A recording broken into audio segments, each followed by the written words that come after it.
Në Himar ka nisur zyrtarisht sezoni turistik dhe plazhi. Temperaturat e larta kanë bërë që pushuesit i drejtoheshin plazheve të mrekullueshme në jug të vendit. Edhe këtë javë Himara ka qenë vendi i preferuar i turistëve shqiptar dhe të huaj për të shijuar detin e kristalt që të ofron ky qytet.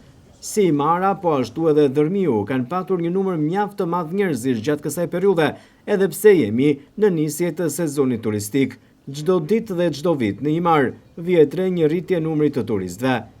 Por nga ana tjetër vlen të theksohet se një pjesë e mirë e pushuesve dhe vizitorëve të Himarës zgjedhin të vizitojnë me anije turistike zonat më të bukura të kësaj bashkie, përveç se të bërit plazh.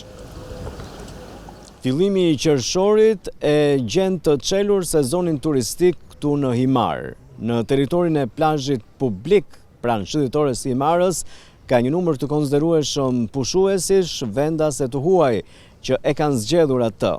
Një pjesë e mirë e tyre shijojnë në rrezet e diellit dhe plazhin, ndërsa të tjerë kanë zgjedhur udhëtimet turistike, të cilat në fakt kanë nisur me intensitet dhe me ritme në destinacionet që ofron territori i Bashkisë Bregdetare të Himarës. Himara shuhet për plazhet e saj shumë të bukur, shumica me zalle dhe merër të bardhë të imët, me plazhet e pastra, mikpritjen tradicionale dhe me një kalendar të pasur ngjarjesh. Himara konfirmohet si një prej destinacioneve më të preferuara në jug të Shqipërisë edhe për vitin 2025.